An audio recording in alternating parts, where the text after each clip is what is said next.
I'm thinking of a number between 3 and 5. It should have been named the CX4. I'm asking, yes. What is 30? What is 30? Mm-hmm. This CX30 is slightly bigger than the CX3, which is not going away, by the way. Yes, agreed. The CX30 is about 5 inches longer than the CX3. Mm-hmm. Its wheelbase is 3 inches longer. Mm-hmm. It's got an inch wider track. It's an inch taller. It's just slightly inflated.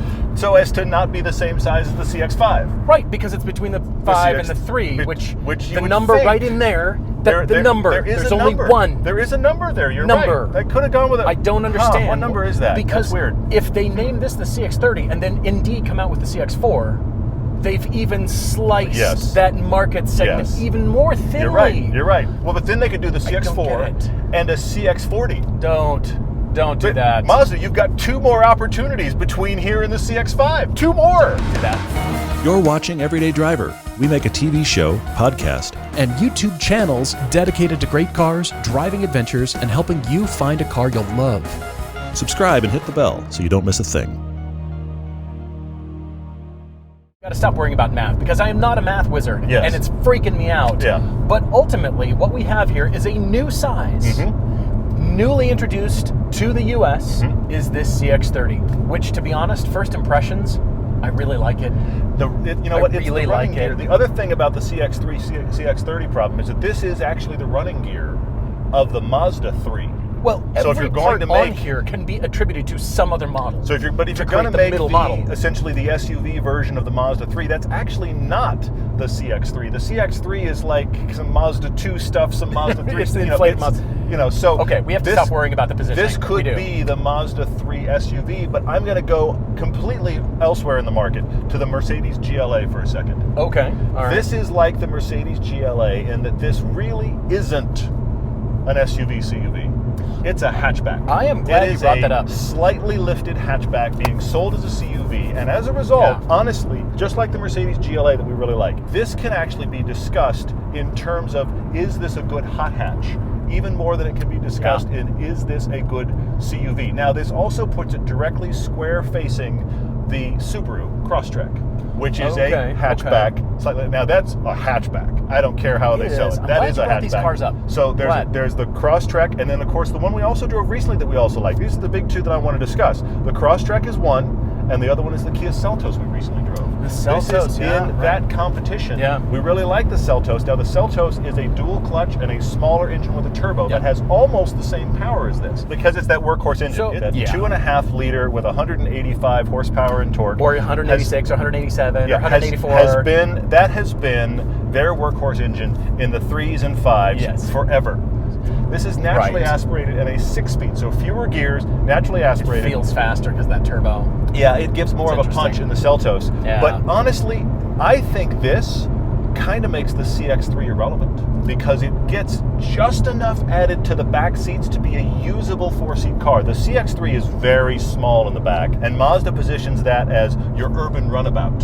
We happen to give you back seats. This starts to be a usable rear seat, and actually, I think, is a viable hatchback. Let's talk about styling. Todd's right. If you look at the wheel arches of the CX30, they suggest SUV and CUV. They're more pronounced, and they have more black plastic on the arches to create a skateboard look to say off-road. The X3 All-Track.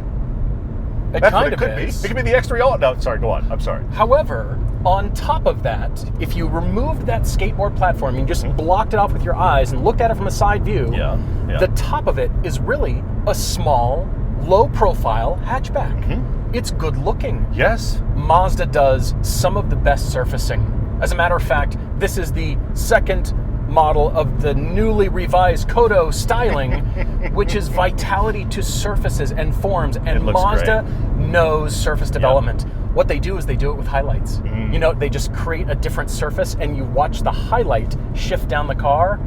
It's really gorgeous, and they're doing it on every Mazda they make. They're creating beautiful styling. You will have to have the CX3 and the CX30 side by side to tell the difference. You will. I had to think, oh, that's right. That chrome, that polished strip is under the headlights, whereas the CX3, it kind of goes through little tiny differences.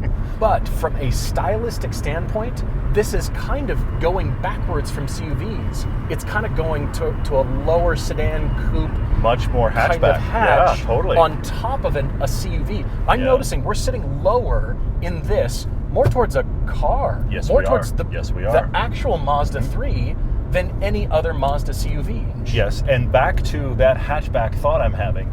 This drives like a hatchback. This has those endearing things about it. I'm into some corners here, some of the best corners of this review, and this is chuckable, and it is reliable. It doesn't do anything weird. It feels light on its feet, and it weighs 3,400 pounds. It feels lighter than that. It actually turns in really well, tracks really well. Now, this is the all-wheel drive version, which does help, but this actually drives like the good things we like in hatchbacks, where you go, well, this is surprisingly good. This is pretty fun. This feels nice and light. It has all of those features, and you're selling it as a CUV.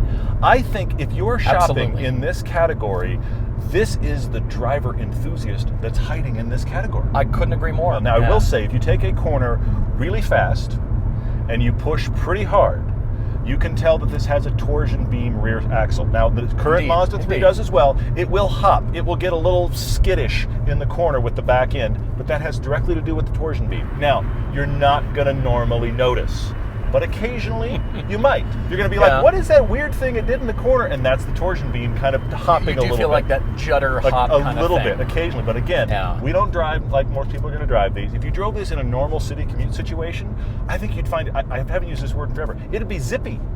Just the way it enters traffic. Zippy. I'm going with zippy. The way it enters traffic, the way it would spear through traffic. I actually did an airport run in this and got big suitcases in the back with the seats down. There were only two of us, but still, I got big suitcases in the back. The entering on-ramps, the doing, clover leaves, that kind of stuff. This is going to feel... You're just hanging on like, let's do it again, everybody. This is going to feel awesome in those situations. Yeah, it's the back road stuff that you and I do that it reveals that torsion beam rear axle. What he's talking about is something that Mazda has studied called biomechanics. It's simply the result. Mazda wants to make it feel and drive good. They want to make it feel better with less. Why doesn't everybody, by the way? Why isn't the entire car industry doing that? Anyway. I agree, but they're focused on this, and they want to make the car drive and feel and ride more naturally. And I get in this, and I think, this is just home. The driving dynamics just kind of feel homey. Just sort of like what I'm looking for. I'm not looking for a sports car out of this. And so I think, all right, if I pull that back, knowing I'm in a Mazda product, this is wonderful. It's fantastic. It rides well, despite the torsion beam. And I think if Mazda had gone to full independent, of course, it might have raised the price. It creates more parts and therefore more engineering. But if they had gone to full independent rear, I'm wondering what they could get out of this. It might graduate, start to go towards what we love about the AMG GLA 45. Interesting, possibly. I'm not saying it is on that level, but we look at that as that it do it. Wow, this is like a gentleman's hot hatch, because now it has that hatch kind of feel. It has a surprising... It's lower on an SUV skateboard. Isn't that weird? Look at it right through the middle. You think SUV, giant plastic wheel arches that no other Mazda product has accentuated as much as this car. Yeah, they've got them, but this is played up really big. I do have to say that one of the other benefits of the torsion beam rear is, of course, packaging. So it has bigger rear seats than the CX3 and more cargo space. If you put in a fully independent rear end, you'd get a little bit less cargo space out of it, theoretically. But honestly, take less to get an independent. But honestly, I think this is the much more usable buy than the CX3. Now, we're talking about roughly $5,000 increments. This loaded out is running about 31 grand. Just over 31. If you loaded out a CX5, you'd be 37, 38 probably. You can get them up there, maybe not quite 40, but you can get if you load out a CX3, you're at like 28. So even though, yes, at 31 grand, I can't say this is an inexpensive car, but it doesn't feel cheap. It feels the opposite of what the price suggests. Doing the Mazda thing that we love, once again, you don't get in and think, well, this isn't premium, because they have gone away from textured plastics. There's very little, just maybe a thin stripe of textured.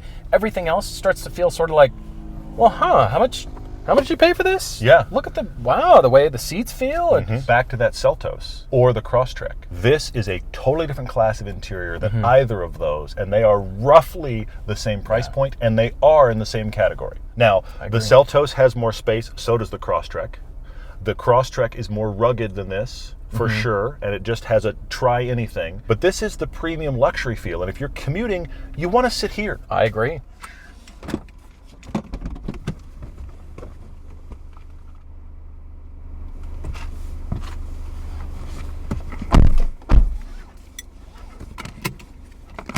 Now, there are places in this where you can see that they've saved money. Like some of the panel gaps right up here where these pieces join isn't great. I don't look at that as fine. a bad thing. Yes, but if you were at a twice this price point, that would go to an amazing seam. I mean, at this kind of world, that you can see there's a little bit of cost savings there. Some of the lower plastics, like they are in a lot of these cars, are really thin, but that's what happens at a $30,000 price point. Yeah. But again, these are the lower door pockets where you're going to put water bottles and stuff. Is it really going to bother you? I doubt it. Because the stuff that you see looks grand and luxurious, and the stuff that you normally touch feels that way. We're in the premium version, so this is as much as you can get this loaded with everything. I mean, from a technology standpoint to every safety feature that Mazda offers at this price point for just over $31,000. From the exterior to the interior, you notice that beautiful polished strip under the headlights like Mazda is doing these days. Yeah. They've established it in the interior underneath the pertinent controls. Up here at the front, it's the intake, essentially cooling, and the headlights. Up here, it's well, you've got the screen and then the pertinent controls, and it bisects that. It's that continuity that I love, and it's beautiful. I really appreciate the attention to detail. As a matter of fact, they've gone so far as to look at the amount of noise in the cabin. They have studied this, and instead of putting the woofers in the doors, they only leave the tweeters. They're studying the way sound is in the cabin, which is great. And the woofers are now in kick panels. They're now in the side cowl here because bass frequencies are omnidirectional or non-directional. So that means you can really put it anywhere, but that actually controls the sound. And coming back to your enjoyment of the car, they look at biomechanics and how it, first of all, rides, and transmitting all the vibrations through the car, from the wheelbase to the seats to the suspension, all that stuff. And then they're looking at sound too. That's brilliant. I don't hear of other car manufacturers being so forthcoming and being so honest about what they're doing. They're, bringing tech, or they're bringing styling or power, whatever that is. But to study the way you feel, even in a small, lower-priced car, that's and key. You're comfortable. The places where you hear about these discussions are at the high-end luxury brands. They brag about all the stuff they're doing. But here's Mazda at $30,000 going, we care about all this stuff. And that's the interesting thing that makes them stand out. And look, they've got all the normal stuff. There's a sunroof here, of course. We've got Apple CarPlay, Android Auto, all of the stuff you're looking for that is the modern stuff. And you say, hey, I need all those things. Yes, you've got rear cross traffic. You've got all of the sensors. This honestly is a bit aggressive for me on sensors. It's really on its toes. That is the market right now. So I admit that's what people want to buy. That bugs me and not safety, others. But this has not only all of those, but they are hyper alert, and it will do that problem that I've joked about for Los Angeles, where it has smart cruise control, but it won't let you get close enough to the car in front of you. Like 4 cars are going to jump into that gap. You live in a major city, but it Boston, does have LA. It does have that really smart cruise control that you can just set it for traffic and people pull in front of you. The other day, I was on the freeway going quite quickly. Somebody pulled into the fast lane, and the car was so aggressive on the braking that I thought something could happen to the engine. I was like, why are we stumbling so much? It was just because it was like, there's a car, and he suddenly got in your lane. Safety. So it is very aware. The brakes are excellent. The thing I keep being surprised about is I don't think this feels like a 3,400-pound car. I think it feels like about 2,800, 3,000, which is what the CX3 it feels weighs. lighter. But yet this handles its weight really well. It feels much lighter than the CX5, but it really isn't. The dynamics are very carefully studied. Like I keep telling you about the biomechanics.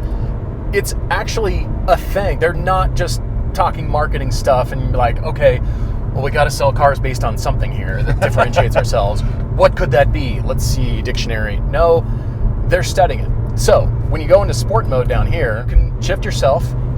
And I thought, there's paddles? I know. The CX30 has paddles? Yes, it does. Yes. And a normal transmission, a normal 6-speed? Yes. And I'll stop there real quick. Hang on. The Seltos had more gears. Most cars have more gears than this. Often cars in this segment don't have any gears. They've got infinite gears because they have a CVT. There is nothing wrong with a 6-speed transmission. No. When it is well geared and it pays attention, and this does both. It pays attention to what you asked, Agreed. and it is well spaced for the engine. They just get power out of this car. It's not gonna jump like a turbo. The Kia Seltos felt more kind of up on its toes because it was a turbo, okay? But this actually has plenty of power for its size. It's just, are you okay with the naturally aspirated build, which I actually love? But you like the push, the higher in the RPM, you get a faster, and you've got to get into the pedal to get something out of it. Whereas a turbo it's got it all of a sudden, and you breathe it on the pedal. Which sells cars. Because people think, you're right. oh, this is quick. This is powerful. Maybe it is. Yeah. If it were right in the 200 range, the CX4, 148 horsepower, 250. What's right in the middle? 200. Yeah. How about turbocharge the smaller engine up to what it could probably handle, which is 200. Well, imagine, and then we're good. Imagine their 2.5-liter turbo with 300 horsepower in this. Brilliant. That'd be the Mazda Speed version of the CX30. Would it be the Mazda Speed CX4 then? We'll do the BMW thing. We'll split the models with the anyway. Yeah. Stop taking notes from BMW on models. Exactly. But then the only reason to buy the CX5 would be space. And the CX5 is genuinely bigger. But yes, this is not very much bigger than the CX3. Not much. I don't think people are going to buy loaded CX3s. They're not. You're looking for a compact, very small, keep the price down SUV. Keep it as close to 20 grand as possible. Maybe the mid-trim, and it'll be $25,000. Yeah. Which to me separates this, because on this car, I can justify the premium package, everything.